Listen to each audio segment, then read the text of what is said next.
Hey guys, what's up? Welcome back here to today's episode of Intuitive Angling, and thanks for joining me for today's episode. Really appreciate you guys swinging by the channel.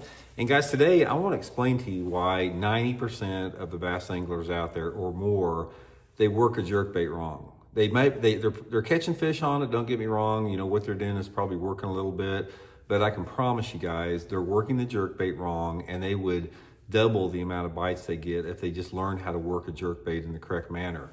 So that's what we're going to do today, guys, is I'm going to go through the best ways to actually impart action on a jerkbait, how you want to work it, explain a little bit about why that is, and talk a little bit about the differentiations or the different situations where they require a different type of retrieve. So we're going to get into that in today's episode.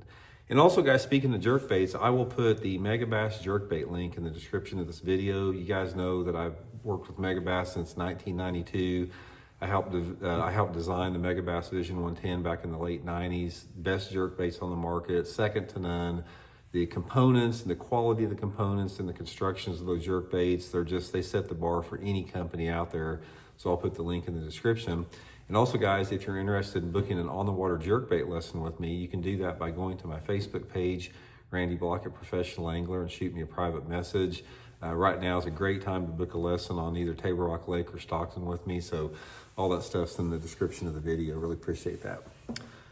Okay, guys, this is a continuation of a ton of different jerkbait information that we're going to give you guys. This is jerkbait fishing time of the year. I mean, you can catch them on it all year long, but this time of year is by far my favorite time to fish one. And jerkbait fishing is oversimplified by so many people out there. The thing that a lot of people don't understand about jerkbait fishing, guys, it is the most complicated, it's the most complicated technique in bass fishing.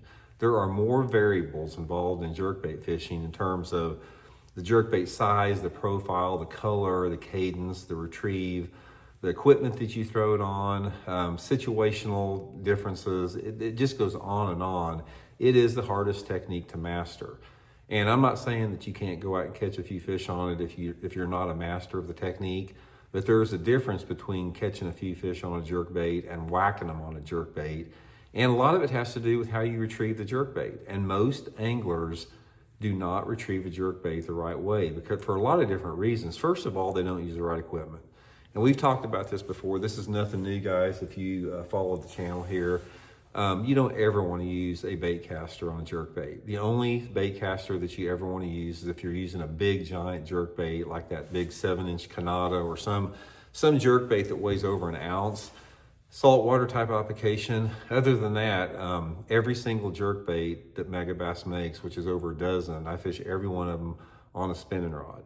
And there's no debate on it. It's like I've been jerkbait fishing, guys, since the mid 1970s. I came from the home of the jerkbait here in the Missouri Ozarks. Got thousands and thousands of days fishing both bait caster and spinning rods. And the first thing you have to do is you have to go to a spinning rod. And a lot of guys say, "Oh, Randy, you don't know what you're talking about. Kevin Van Dam rips them on a jerkbait on a bait caster." Well, he'd rip them even more on a spinning rod if he'd go to a spinning rod. That's not the thing. You can catch them on a bait caster with it, but it is not the best equipment. It is like using a bait caster for a jerkbait is sort of like using a pitching wedge to putt with in golf or something like that. It's not the right tool. A spinning rod is the right tool. So the technique that I'm going to show you guys is best accomplished with a spinning rod. It's not accomplished with a jerkbait. Hold on, guys, 1 second. I got a text from my wife I got to get you real quick. Okay, guys, sorry about that little interruption there. That's part of the low-tech, informal videos you get on Intuitive Angling. You're going to have a train go by or a helicopter overhead or an interruption somewhere. So sorry about that. But anyway, what I'm saying, let's get back to the meat and potatoes of it. I'm going to show you guys how to work a jerkbait. Now, if you want to use it on a bait caster and you're hard-headed and you're set in your ways and you don't want to catch as many fish as you can, then go ahead and use your bait caster. But if you want to maximize your fishing with a jerkbait, I'm going to show you how to do it with a spinning rod. You can do the same thing with your bait caster, but you're not going to catch as many fish on it. Now, first of all, the equipment is key here. You got to have the right rod. The right rod, guys, is a 6-foot, 11-inch medium action spinning rod. I'll link several of the ones that Megabass has, but you don't want a spinning rod over 7 feet long because you can't get the snap on it.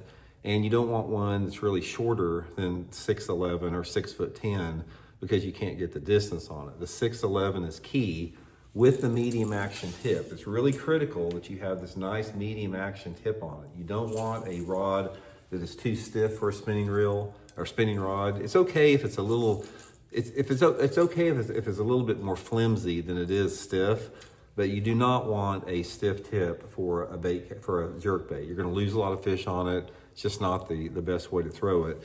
And then I couple it up, guys. I've got this Megabass. This is the Lew's Hyper Mag reel. I'll link this in the description. It's my favorite spinning reel for it.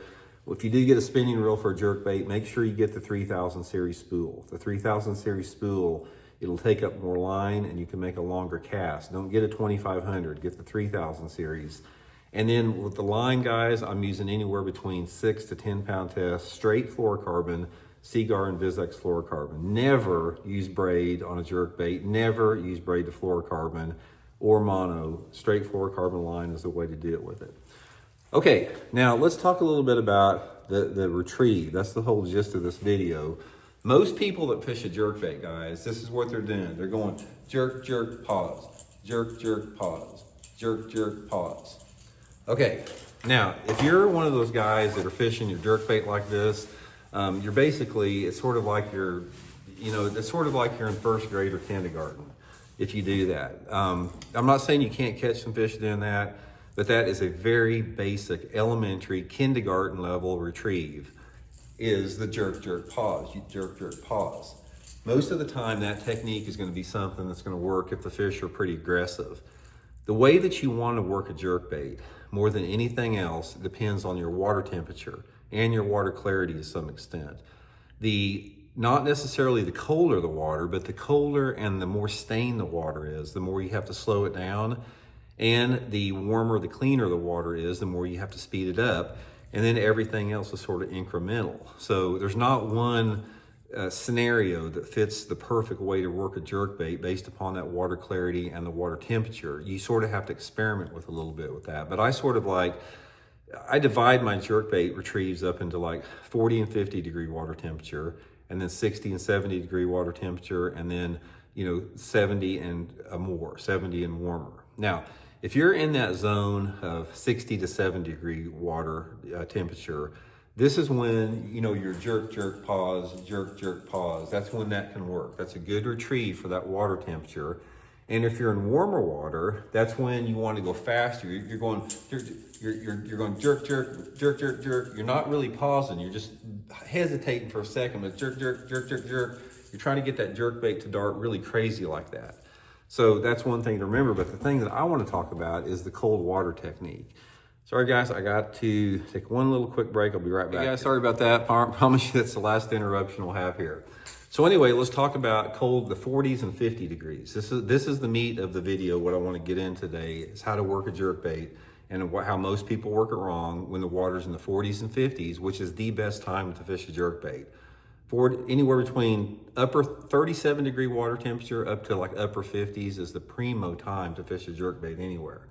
Now, in this situation, guys, you do not want to do the jerk, jerk, pause here. Number one, you got to make your longest cast, because when you're fishing a jerkbait, the depth attainment of your bait, unless your bait is sinking, which I do like it sinking, which is another video to some extent, the longer the cast you make, the deeper you're going to be able to get your bait. But more importantly, the longer you're going to have your bait as deep as the lure will go. In other words, if you make a super long cast, the bait is going to max out at its deepest level. You're going to have. Let me grab a jerkbait here. If you make a really, really long cast and you get that bait down like that, the time that the bait is in the deepest part of the lure is going to be a lot longer. If you make a cast that's maybe half the distance or 75% of the distance of your max cast, the amount of deep water time that you have on your jerkbait is going to be cut 25 or 30%. 90% of your good fish on jerkbait fishing are going to come when that bait is at its deepest point. It's not going to come on the way down. It's not going to come on the way up. You can catch one occasionally doing that. It's going to come at its deepest point. So that's the first thing you need to remember, is make that long cast. And when that bait first hits the water, guys, you want to jerk it down like 10 times. Go 1, 2, 3, 4, 5, 6, 7, 8, 9, 10. And on a long cast, after you jerk it, just like this, about 10 times, your bait is pretty gonna much be at the maximum depth. And then that's when the business starts. That's when you have to focus on the retrieve. And this is where most people get it wrong and the mistake they make. They'll get that bait down there and they go jerk, jerk, pause. And they may let it pause. They may jerk, jerk, pause. They may let it set. They go jerk, jerk, pause. And that's the mistake they make. And don't get me wrong, you can catch fish doing that, but you're going to double the amount of bites that you get if you learn how to vibrate your jerkbait and you learn how to pull it along with vibrating it, and you learn how to put subtle twitches on it. This subtle manipulation of the jerkbait can only be accomplished with a spinning outfit. You can't do it with a bait caster. You don't have the feel. You don't have the sensitivity. You can do it, but you're half as effective with it. You're basically just, you're costing yourself fish. So the way that you want to do this, and it's in combination and you sort of have to figure it out as you go along, is once you get it down there, let's say my bait is at the deepest point. So I think it's at the deepest point. Once it gets down there at the deepest point, I'm gonna vibrate that bait just like that without reeling the handle. So it's just gonna be, I'm just gonna go just like that for 10 times. And then I'm gonna pop it one time like that. And then based upon the water clarity and the water visibility, once I pop it one time, I'm gonna let it set probably anywhere between 3 seconds up to 15 or 20 seconds, depending upon how dirty and cold the water is. So I pop it, I shake it like that, pop it, let it set. And then my very next thing I'm gonna do, if the fish doesn't hit it, I'm gonna pop it, boom, boom, like that. 2 little boom, boom twitches like that. And I'm gonna let it set a little bit, and then I'm gonna repeat the process. I'm gonna vibrate it a little bit. I'm gonna pop it once, let it set, and then boom, boom. Guys, I just shared with you something right there that took me decades to learn and master. You just learned something on this YouTube video that I cannot tell you how many hours I spent jerkbait fishing trying to master that technique. And I can promise you, if you go fishing when the water temperature's in the 40s and 50s, and you get some guy out there that's got his bait caster and he's using the jerk pause with a bait caster with 10 or 12 pound test fluorocarbon, and you come in there with the right jerkbait, the right Megabass jerkbait for the scenario, which is another video, you got that light line and you got that spinning rod and you twitch and vibrate and shake that bait like that, you will wax their butt every single time. They cannot keep up with it. I mean, there's no possible way. But like I said, over 90, probably 98% of the people don't know this. This is something that I learned from spending thousands of hours, fishing a jerkbait and experimentation. So anyway, guys, I wanted to pass that along with you guys. Give it a try. If you want to see it in person, guys, you can book an on the water lesson with me. I'll take you down to Table Rock or Stockton Lake and I'll show you exactly how to do it. And it'll change your perception and the way you fish a jerkbait forever. So anyway, guys, thanks for tuning in. We'll talk later.